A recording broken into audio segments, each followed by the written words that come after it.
Lammaffaan aladhee hafuura keetini Siin jaalladha gooftaa argama keetanii Kanaaf Galatan Siin jedhaa dhaabadhee fuula kee Kanaaf asitti waaqadhu fudhadhu aarsaa kee Kanaaf labsiin du'aa jabeenaaf taa'e jireenyi Kanaaf arrasiin amboonaa si'anaaf qabeenyi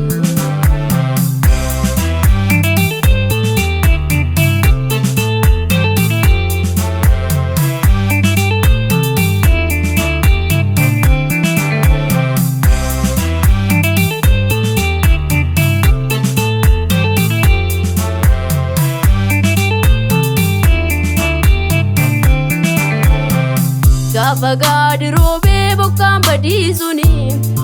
Namni loola jedhee kan yaade eenyunni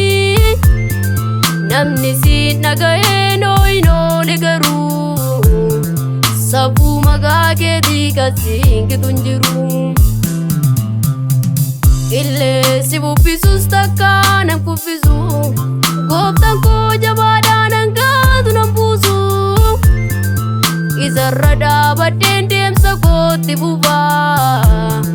Karaarra naabadhu fuuldurri koo ifaa Kanaaf Galatan Siin jedhaa dhaabadhee fuula kee Kanaaf asitti waaqadhu fudhadhu aarsaa kee Kanaaf labsiin du'aan jabeenaaf taa'e jireenyi Kanaaf arrasiin amboonaa si'anaaf qabeenyi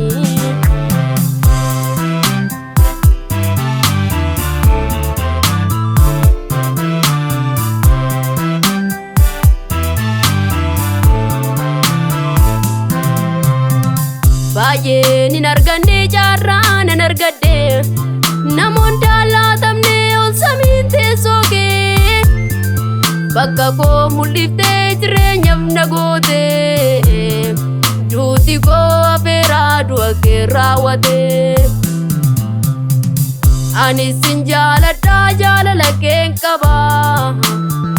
Karaa dhiyoo dhaqxee na taasifteem namaa Safuu jenne gooftaa koo kee kana Namaan arranfamuu osoo ta'ee namaa Kanaaf Galatan Siin jedhaa dhaabadhee fuula kee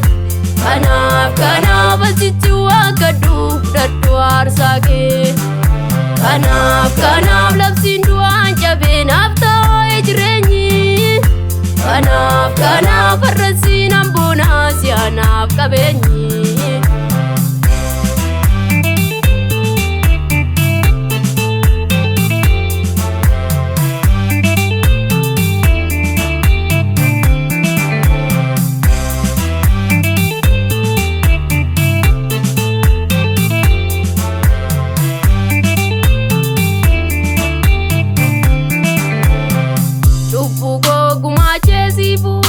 Fannoo Oolaa raaraa taatee dhaqxeem karaaniyoo Du'uufee dhidhimee gooftaa rakkisaan koo Galatan Siin jetti fayyitee lubbuun koo Lubbuu koo gumaacheesiifuu muka fannoo Oolaa raaraa taatee dhaqxeem karaaniyoo Du'uufee dhidhimee gooftaa rakkisaan koo Galatan Siin jetti fayyitee lubbuun koo Kanaaf Galatan Siin jedhaa dhaabadhee fuula kee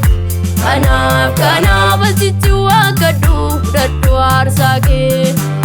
Kanaaf labsiin du'aan jabeenaaf taa'e jireenyi Kanaaf arrasiin amboonaa si'anaaf qabeenyi